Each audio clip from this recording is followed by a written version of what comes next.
He is the voice of the Los Angeles Dodgers and Major League Baseball on Fox. Also calls football games on Fox. Joining us fresh off of calling another game in Chavez Ravine last night on this program is Joe Davis. Good to see you, Joe. How are you, sir? Doing well, Rich. I feel like we've been working on this for a while. This is cultivating this long caper. Time in the making. Yeah. Yeah. It's good to see you right here, sir. Great to be here. You got it, man. Listen, I'll just jump right into it with you. The phrase that I've always heard in my business, our business, is you never want to be the guy after the guy. You never want to be. You'd like to be a guy removed from being the guy after the guy. Yeah. You're the guy after Vin Scully, and here in Los Angeles, that's Mount Kilimanjaro on top of 15 other mountains in order to climb that. When did you first get the offer to come here to Los Angeles to do what you do right now? Yeah, it was a really untraditional way of it, like not your normal, you apply for the job, you become a finalist, and then you get the job. I was shocked they even knew who I was. Found that out in, fall of 2014. Where were you? I was at ESPN at that point. ESPN had just moved to Fox. So really, really young in my time at Fox. I'd done like 2 or 3 Major League Baseball games. That's it? Yeah. I'd done hundreds of minor league games, but not nearly enough Major League Baseball for anybody to know who the heck I was. Okay. Find out that they know who I am. Right. An agent called and he's like, hey, what do you have for baseball tape right now? Can you put together? And I was like, yeah, I can get you something. What's going on? And he said, well, the Dodgers are starting to think about life after Vin, and your name came up. I was like, oh, shoot, all right, whatever. Like, yeah, I'm sure a lot of names are coming up. That's so cool that mine did. Yes. So sent a resume tape, fall of 14, winter of 15, so like January, February of 2015. I was out here for some Fox meetings down at Terranea, and I figured I would swing up and introduce myself to the people in the Dodger office, and I went in there and again, thinking that, like, they barely know who I am. Well, I go and I sit down and I meet with them, and they tell me that I'm one of 4 people that they're considering. So now it's like, wow, okay, it's still no chance, right? I'm sure this is a who's who of broadcasters, and I've done 2 games at this point. I called my wife, and I told her, hey, yeah, I'm one of 4 people they're considering. And she said, oh, my gosh, we're moving to Los Angeles. And where were you living in? Michigan. We're back home in Michigan, where my wife and I are both from, so we were good. Like, I was doing exactly what I wanted, doing national games. It's what I had always wanted. Another few months go by, we don't hear anything, and then my agent happened to be in town in Michigan. We were playing golf, and he got a voicemail from the home office in New York. They said, you need to call on Rosen. Calls on Rosen, comes back inside, and I said, how did it go? And he said, they want to hire you. And a few months later, we had figured out a way to keep doing the Fox stuff and add the Dodger job. And I still don't know exactly how it all happened, but it did. So you found out on a golf course? Pretty much, yeah. What hole were you on? You know what? So to give you the exact details, we had finished up 18. We went in, showered. We were headed downtown to do a little dinner. So around a golf round. So it's not mid-round, because that would have been the end of my round. Yeah. You know what I mean? Like we're getting off, like we're going to LAX, like I'm going to get on a flight right now. Yeah, it was something, man. Wow. Yeah. All right. When did you meet Vin? The day before it was announced that I got the job. So it went several months, and I actually turned the job down after several months of negotiating. What? I said no, because they didn't want to let me continue the national stuff. Okay. And that's always what I had wanted to do. And I say no, and I'm like, all right, I'm good. I'm out mowing the lawn. Shirt was off, giving the people what they want there in the neighborhood in Michigan. Mowing the lawn, thinking I'm good. Phone rings. Yes. Agent again, he says, they just called back after you said no, and they said, what does he want? What does he want? Let's make this happen. I'm like, well, we've been for a few months kind of discussing what I want, but okay, I want the ability to do this and this. Yeah. Lon Rosen, the Dodgers, said, okay, put it in an email. We're like, okay, we will. And by the end of the night, we had agreed we were doing it. But anyways, the next day. So before we do that, though, was it Lon? Was he Lon, your champion in the office? Yep, Lon was the guy who I don't know how, but he's been around the Los Angeles sports scene forever. The Lon, by the way, for anybody who needs a quick refresher, and if you saw Winning Time, there was a Lon character that was Lon Rosen in Winning Time, and he wound up being Irvin Magic Johnson's guy forever. Yep. And I believe that's how he got involved with the Dodgers organization right now. But yeah. So he was the guy that was I wouldn't be here without Lon. Okay, he was the guy who was like, saw your tape, believed it, firm deep down in his core, like this is the guy to replace Vin. Gave me a shot, or follow Vin, I should say. Yeah, no, but okay, he helped. He kind of laid the blueprint for how we were going to do this. Yeah. To answer your Vin question, the day before it was announced that I was hired, I got a voicemail. I sent a call to voicemail, didn't recognize the number, and I'm like, yeah, whatever. I hit play. Hi, Joe, Vin Scully. And I said, oh, my God, I just sent Vin Scully to voicemail? What a great start in this gig, huh? But we connected the next day, and we didn't have a deep relationship. He was doing just home games. I was doing just road games that first year, and he was so in the spotlight that once he finished, he went and he chilled and was kind of away. But the time I did spend with him, I treasured, and the advice that I did get from him, I think about all the time. Okay, I have some follow-up questions Please. for you, Joe Davis. I'm talking a lot, Rich. I'm sorry. By the way, that's the point of being the A in a Q&A. Is you're going to be talking a lot, Joe. Okay. So, all right. First of all, you send Vin Scully to voicemail. Yeah, good job. Do you still have the voicemail? Not only do I still have the voicemail, my wife put it in a teddy bear, like squeeze the teddy bear and it plays the voicemail. Whoa. Get out of here. Yeah, slightly creepy. I mean, it's a little teddy bear with Vin's voice, but you still have it on your phone? I do. My phone's in the back. But can we get? Would you mind if we? I would love to. Can we go? Can you go get it if you don't mind? Okay. I can't wait to hear that. Number one. Number two. I'm glad that you did send it to voicemail because we wouldn't have this. I know, you're right about that. Okay, that's number two.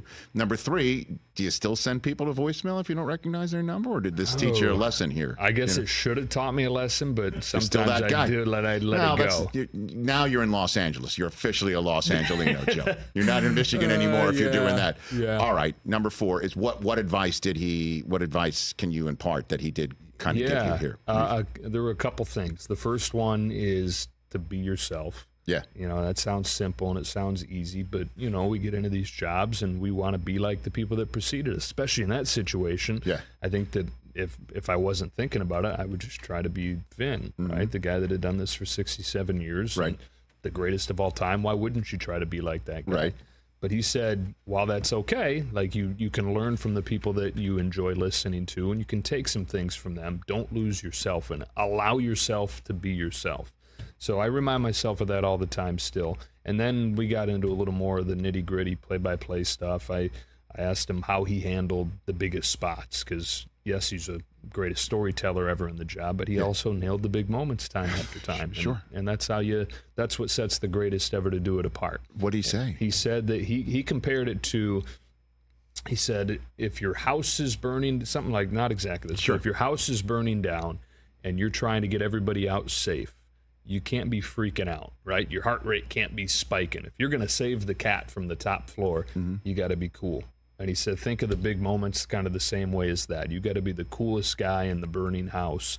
And so an amazing part about doing Dodger games is they've been so good since I've been here. There have been a lot of chances to practice that. Because how do you get good at the big moments without the big moments happening in front of you? I've been so lucky to be in the chair, the lucky dude that's having these big moments happen, to put those things that Vin taught me in terms of nailing the big moments to practice. Because it's one thing to have him tell you, but it's another thing to actually go try it. Yes. And they've given me so many chances to do that. Oh, wow. All right, here's your phone. Would you mind? Yeah, I'm opening it up. 90% sure I have it. This no is going worries. to be if you don't have it, no, it's all right. If you don't, it's okay. Don't worry. Pressure's on, Joe Davis. As Vin said, just you meet the big moment. Just keep your heart rate. Two outs in the ninth, no hitter. I mean, I don't know what would be better, that we're going to hear this voicemail, or he's like, I erased it. Like what would be better for the what I'm for the gonna have to do content if I right don't now? have it? Just I'll text my wife while we're on the air, have her record it on the bear. Maybe we should put the bear in an Uber and get him here from Pasadena. Vin the bear. You know what I have? Just so you know, I'm not lying. Okay. Do you have good eyes? I mean, I gotta go with my glasses. So I'm scrolling down, but like, it's just Bill Raftery, just over and over. I mean, here's some. Bill, you save every voicemail from Bill Raftery. I don't blame you. Wouldn't you? Oh, I don't know if those are suitable for broadcast. This is terrible.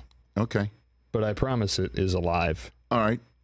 Well, we gotta get that voicemail. Wait, hold on. Okay. Unknown, November 10th, 2015. Can I play it quietly Sure, real quick? that sounds about it. Okay. Mute my mic. This is dangerous. This is dangerous. It's muted. Okay, here we go. There we go. This is it. Oh, Okay, very good. Turn the microphone back on. Crank Let's it. go. All right, here we hold go. on. Here we go. Joe Davis is about to play the voicemail he got from Vin Scully. Welcome into the Dodgers right here. Oh, Okay. I've never shared this. I appreciate, by the way, in advance, I appreciate you doing this. Yeah, no. Okay, here we go. Scully in Los Angeles. I tried to get you earlier in the day, so I start off the year 0 for 2. But I was calling just to welcome you to the family, to wish you great success, and I know you will love the ball club and the way they treat people. I look forward to seeing you somewhere along the line, although I doubt if it'll be on the road. Anyway, good luck. I'll see you, I'm sure, soon, and I'll be thrilled to wish you all the best wishes possible. I know what it was like to be 27, 28 and starting out with a big club, and I know it'll be a great marriage. So congratulations, and look forward to seeing you. That's awesome. Dude, Wow. Pretty cool, isn't it? something to have forever. Yeah. Honestly. Yeah. I mean, I'm getting the chills thinking about it. What a generous thing to do. Yes. And by the way, 0 for 2, you sent him the voicemail twice? Yeah. What happened? Oops. So, yeah. We're live. When was the We can't last edit time that part. Vin was 0 for 2 in anything? That was, yeah. Joe, that's amazing, It's so man. cool. Thank Yeah. you for sharing that, Yeah. number one. Yeah, thanks for. You should thinking have of that. You should share that, but I understand you don't want to share that with just anybody. It's Yeah. not like you're pounding your chest here, but No, that's it's- so cool to have that. It is cool, and that's the first I've listened to it in a while, and it's kind of it feels good to share it because it's almost like bringing them back a little bit for people. Something that people have never heard that they hopefully get to hear and enjoy today. Yeah, and I just remember how he would, and he's probably the last guy to have this ability to have a commercial break not sold by the broadcast, so he could turn his back to the field, he could face the camera, tell a story. Yeah, Get into the 5th inning. yeah, Just tell a story. It's story time with Vin. yep. I always loved it. It was my favorite part of a broadcast. Yeah. But just to tell you, and then we'll take a break, and then we'll come back and talk about the here and now a little bit. You dude, you meet the moment. Oh, thanks, Rich. Home moment. You have the home run of your life, or that 4th and 18 with Justin Jefferson. catch. Thanks. I mean, you saved the cat from the roof. If that's Thank you. the phrase right there. Yeah. Honestly, you're meeting the moment, Joe, and Thanks, Rich. I appreciate you being here and sharing that. Let's take a break. We'll come back. We'll talk about the here and now. We also, do you have a what's more likely for Joe Davis? We're going to pull him into our What's inanity. more likely baseball edition Ooh, special all right. for Joe Davis. Love it. Okay, very good. Thrilled to have still here with us is Joe Davis, invited to this program to tell great stories, talk about sports, and for some of these guys, get a free Shohei Ohtani bobblehead doll. It's sell out really fast. I mean, you gotta get in line like 2 hours early. Did one of them really go for like $3,000 or something I like don't that? know, probably. Really? Wouldn't surprise I me. wasn't there that night. You were so not there. I don't even have any. So you can't No. call up the I mean Normally I could. yeah. This stuff's another level of yeah. You don't even Difficult. it doesn't even cut that much ice, huh? To get I'm that sure I could probably get one? probably do that. Yeah. But I didn't. I figured I'd save my bullets. And, Yamamoto bobblehead night tonight. Well, no, or, is that right? Oh, hey. That's going to be big too. Or at the current rate, there's going to be Teoscar Right? bobblehead night. Boy, he wore out the Yankees, man. Man, I was glad to see him go. I bet. Holy I wanted smokes! him in Boston so bad. Well, Can you imagine him with I mean, perfect bat. Needed the power. perfect spot for him here, Perfect man. spot. All right, so we'll talk about the Dodgers and a little bit of football, and then we got a what's more likely. Our radio audience is returning in. There's in one on short order. eBay for $700 right now. Is that right? Ohtani. Yeah. Do you need $700? Because I mean, the Dodgers maybe not listening right now. Just sneak right right. if we whisper? Here. Jeez. I can take that. Oh my gosh. Yeah, and I think there was like you weren't there that night, but traffic was insane. I heard at like noon, like lunchtime. Our guys who, our stats guy and stage manager and everything getting there for 7 o'clock game, their normal time, 2:30, 3 o'clock, sat in traffic trying to get in the stadium. Unbelievable. Yeah. Unreal. Right. Back on the Rich Eisen Show radio network, I'm sitting at the Rich Eisen Show desk furnished by Grainger with supplies and solutions for every industry. Grainger has the right product for you. Call clickgrainger.com or just stop by. Joe Davis is here on the program. That Dodger-Yankees series, you called the Saturday for Fox. Yeah. And I assume Friday for the Dodgers, correct? What was the atmosphere like? It was awesome. That was it, right? It was really good. It's as good of a regular season atmosphere as you're going to have. I think the only thing for me that has been close, some of the Dodgers-Padres games a couple years ago down in San Diego, is they're really starting to emerge. But, something about New York and Yankee Stadium, and I never went to old Yankee Stadium, so I can't compare it to that. I know that was its own beast. Something big feeling about Yankee Stadium, and when you put those two teams in, both in first place with the characters on each side, it was awesome. Yeah, you were mentioning in our Roku channel only segment, it's Yamamoto bobblehead night at Dodger Stadium this evening. He was dynamite on Friday night. Yeah. I've got him in fantasy. My son Cooper is diehard. Okay. And he was, I mean, he's. Could you imagine having the MLB app when you were 13 years old? What you would have done with it? Honestly, so he knows that Yamamoto is throwing 3 miles an hour harder than he has all season long as it's happening. That's awesome. That's a fact. Yeah, he was the best he's been yet. Yeah, and was he just amped up because it was the Yankee Stadium and it was the moment? And this is the guy we're going to see from here on out, do you think? Or I am what is fascinated to see his next start, which was supposed to be tonight. He was scheduled to start his bobblehead night. What happened? Dave Roberts yesterday at the press conference is like, yeah, we're going to give him an extra couple days. I'm like, well, you can't. It's his bobblehead night tonight. He has to pitch tonight. What are we doing? But yeah, he's going to pitch Saturday. I can't wait to see if it was just he was infused by this vibe in the stadium. And, that's what ticked it up. Or he says he feels like he unlocked something mechanically where he's really streamlined things now, and you could continue to see that. But that was like best pitcher in the world level stuff. 97, 98 with the splitter right at the knees. I mean, that was awesome. What's it like to watch Ohtani ply his craft front and center? It's pretty cool. Day in and day out. Pretty cool. It's a different vibe. There's no question about it. Yeah. Right? You don't see a ton of him leading up to the game. He's very much in his own program. It's all in the cage. He doesn't take batting practice on the field, which is not that unique anymore. I'd say 60% of the guys take batting practice on the field. Not even in Yankee Stadium? He didn't come out and give a show? No. Okay. No. All right. And that was like pregame there was like World Series on the field. I'm sure, even without him with all the coverage. Right. But yeah, he's back in the cage getting his work in, very regimented from what I understand, just talking to hitting coaches and the strength and performance staff. But then the same stuff that you see and everybody sees that watches him, just the way the ball sounds coming off of the bat. It's so different. And even, sometimes I'm like, people got to be rolling their eyes at me, but I hope not, as I marvel at like flyouts and stuff. But even his ordinary swings, it's so different. He had a fly ball to center field last night, just a routine F8, but it disappeared. It was so high. It sounded like a shotgun went off, and then it disappeared. He's hit off-balance ground balls at 110 miles an hour. So he's got the spectacular stuff that he does that results in the home runs and results in the extra base hits. But even the outs make me smile. Right. What some of the routine grounders he almost beats out, or he does? Yeah, that element, too. He's just the speed is incredible, too.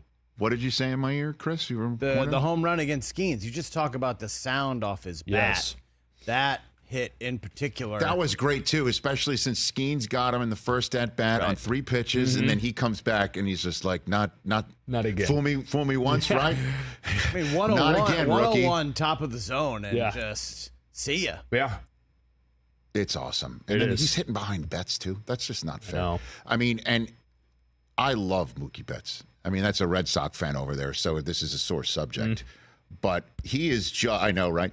He is just simply, you could make the argument the Dodgers have the two greatest athletes in all of North American sports leading off their lineup right now. Wow. You could truly make that argument. Obviously, we're including NBA and the NFL, but you could make that case, man. You know that Mookie can do everything. Yeah. And then he's the one who's leading off with Ohtani. And then that's the neat part about the Yankees series, and the unfortunate thing I wanted to see, because Soto and Judge right now it's a bummer. Are the most dynamic as well. Yeah. You could make they've been more productive, obviously, than Betts and Ohtani right now at this point.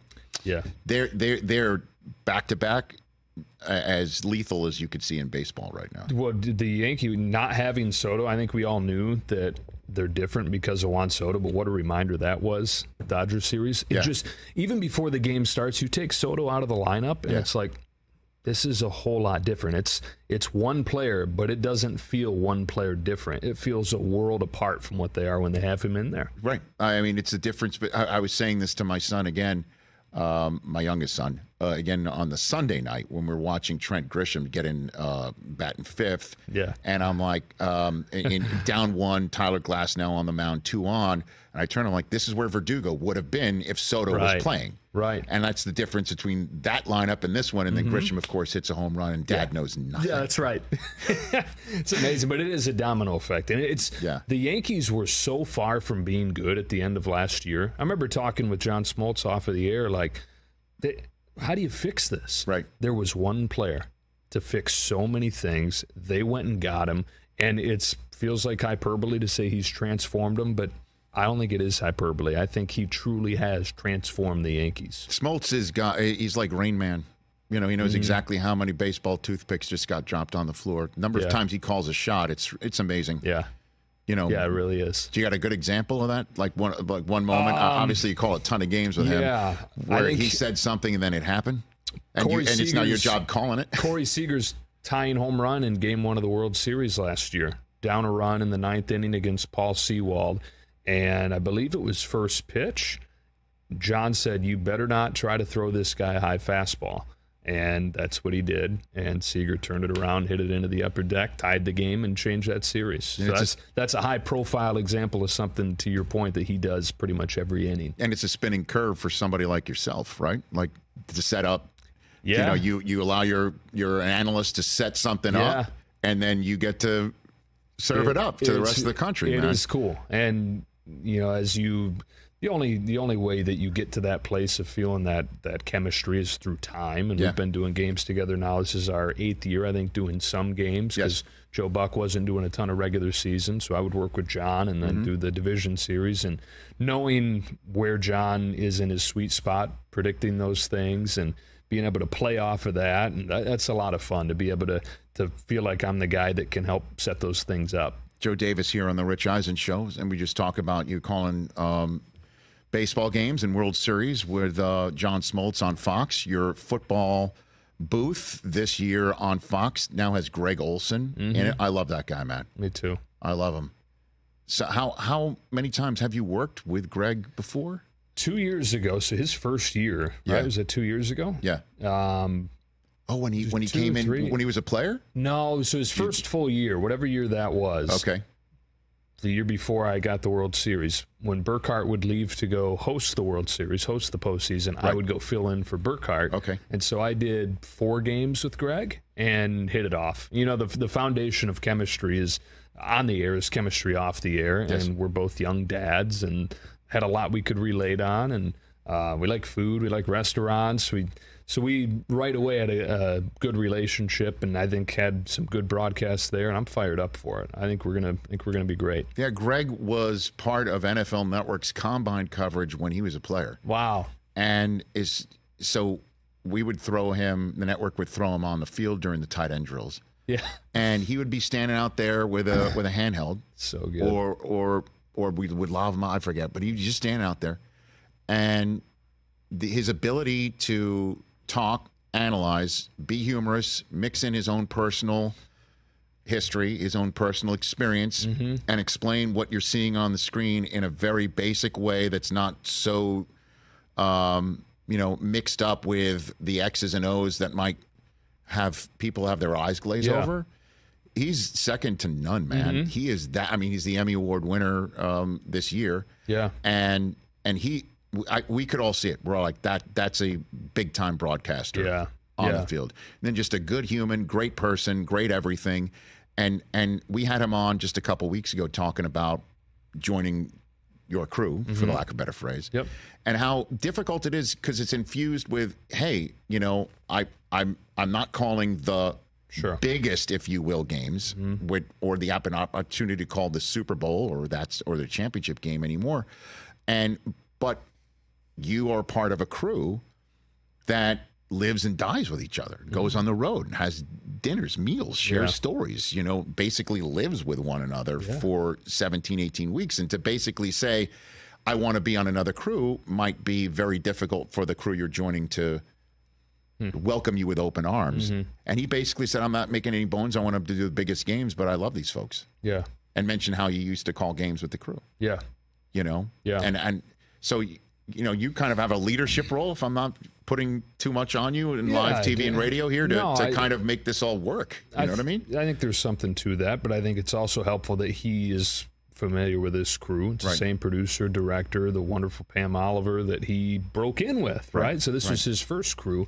And then to have that little bit of background with me, to not have to, obviously he wants to call the biggest games on the biggest crew, but to go to another crew and not have it be totally new, I think there's a comfort level there already where that, you know, I don't feel like that much responsibility to it because I know he's going to be comfortable. And the other thing is, I know from talking to him, like he's channeling this the right way, where he's channeling it saying, like, heck yeah, let's go be great. Doesn't matter what number game it is, how you rank it. No, we're still going to get good games, and we're going to go try to be the best crew in football and crush it no matter what. I know this is a silly question to ask somebody who's got Yamamoto bobblehead doll tonight, and also, you know, whatever your next game Yankees, is. Red Sox.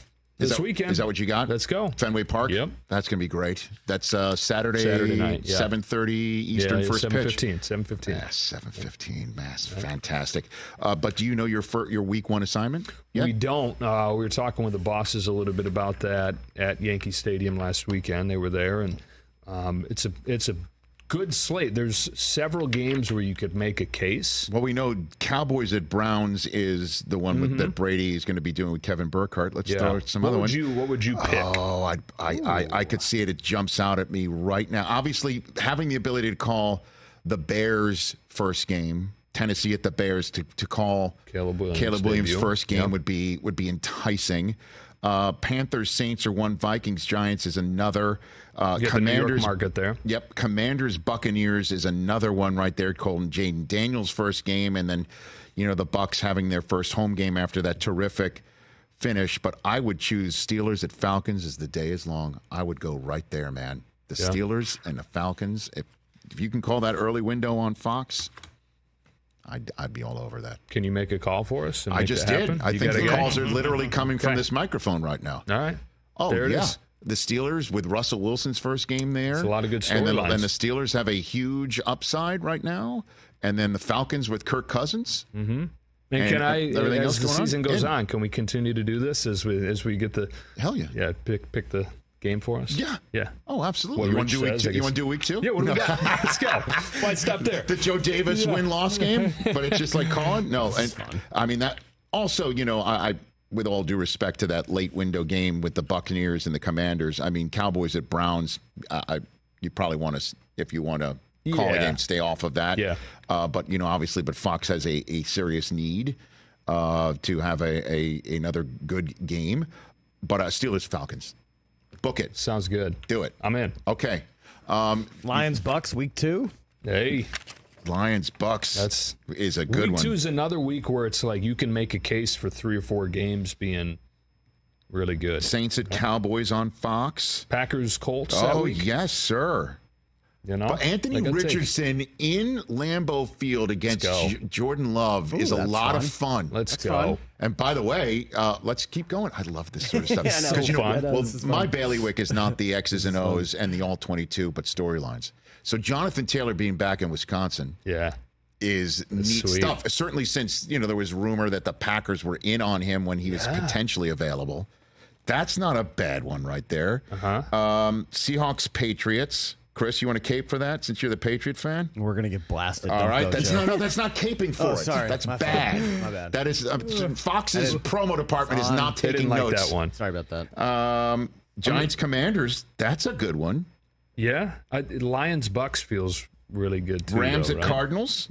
Yeah, good old Giants Commanders. That's geographically sound for the Week kid 2. over there. You know, I mean, quick I flight to can't tell you Arizona. where I am the day before and the day after. I love though. it. Yeah. I love it. All right. While you're here, and before we let you go, let's drag you into our mosh pit. You came up with some what's more likely baseball for Joe Davis. We got 5. Okay, we're going to turn you into sports talk radio punditry here. If you're ready for that lane. So ready. Do we have? Are we using the drop too? We're going to do the whole thing. All right. What's more likely? What's more likely? Never say never, but never. What do you think of that production value, Joe? That's really good. Thank you so much. Big time. All right. What do we got over there, Chris? Hey, Joe, how you doing? Everybody Oh, hey, good? Chris. You good? I'm good. How are Great you? to meet you finally. Who's more By the way, likely? he starts every one of these with that. It's like, what are we supposed to? What are we supposed to do What with am I that? supposed to do? You know, like Tony Kornheiser hated. He hates when you come on a radio show and you ask, "How you doing?" Like, "How are you?" Like the first question. He hates that. What if you're not doing well? What if we caught Joe on a bad day? Exactly, and you want him to turn this into some sort of Dr. Melfi session where he Yeah, pulls let it his out. heart out? How's your golf? I mean, how's this your golf chair game? is It's U.S. like, Open. You know what I mean? this would work. Does it feel like it? Yeah. Have you ever like played that kinda- Pinehurst? Huh? Have you played Pinehurst? No. See, Ever there you play go. Pine Barrens? Way to start it off. All right. Who's more likely Nice. to finish with the best record in Major League Baseball this season? The Phillies or the field?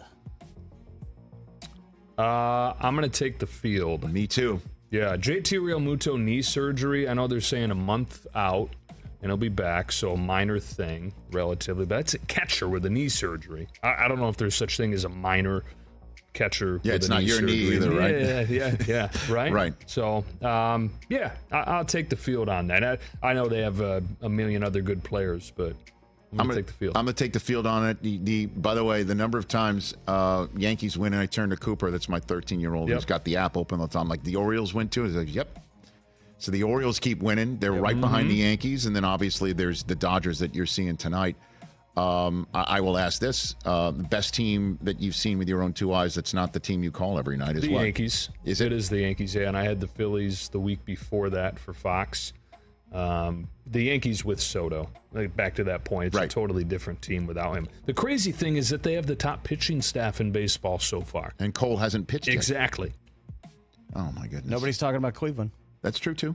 What Fighting else? Stephen Vogt. Stephen Vogt and I were together in Montgomery, Alabama. AA Montgomery. Is that right? The He's the Biscuits. manager and you were calling? Oh, he was the catcher. He's the catcher. And you were the mic? I was, yeah. This was my first gig. 3 years with the Montgomery Biscuits. I tell people that's when I knew I had made it, when I was calling games for a team whose mascot was a biscuit with eyes and a slab of butter for a tongue. Like, I've arrived, folks.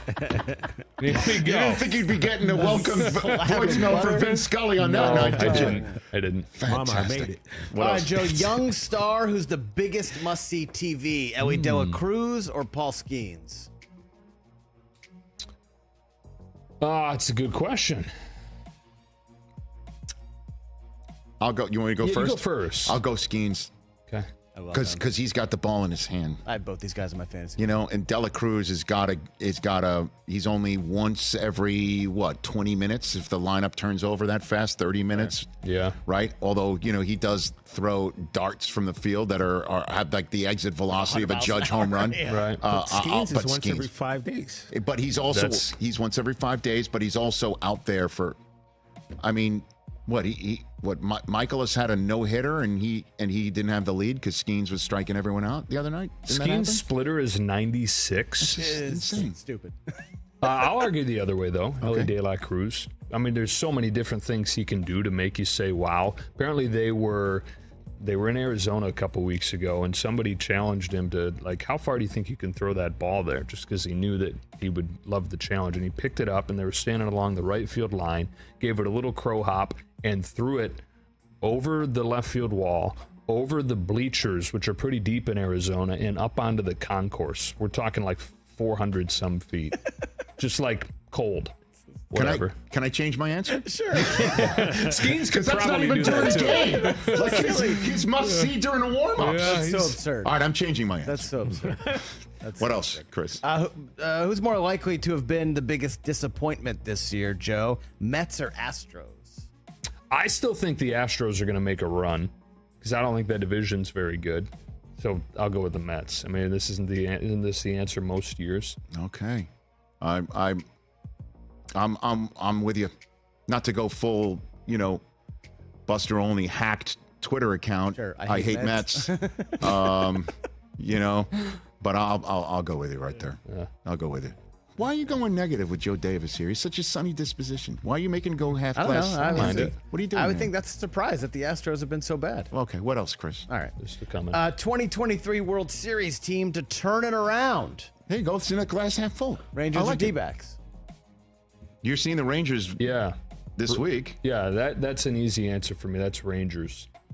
They've been so injured. Not having Josh Young is a big deal. Evan Carter haven't had. Seager's been out a little bit. Adolis Garcia's 5 for his last 100. He's not going to do that all year. And then they've got a whole rotation on the injured list. Also in a division where it's going to be easy to turn it around. Right, they're 5 games below 500, but in second place in the American League West. I'll go with them. There you go. I'm with Joe Davis on that one. What's up with Corbin Carroll? Dude, I don't know. We get these MLB Network note packs every day that have the full page of bullets on every matchup, and they're awesome. Couldn't live without these. The research staff at MLB Network, big time shout out for those guys. Do great work. But I swear every single day it's the same bullet on Corbin Carroll. Carroll is 4 for his last 53 with not. It's like every day I look and see the same thing, and I'm waiting for it to change, and it just hasn't. It's baseball. Shoulder, I think. When you're is that what it is? When you're in it, and it's so tough to get out of it. And it's like the cruelest sport sometimes. Right. What do you got? Last one. More likely to be Juan Soto's home field in 2025, Yankee Stadium or the field?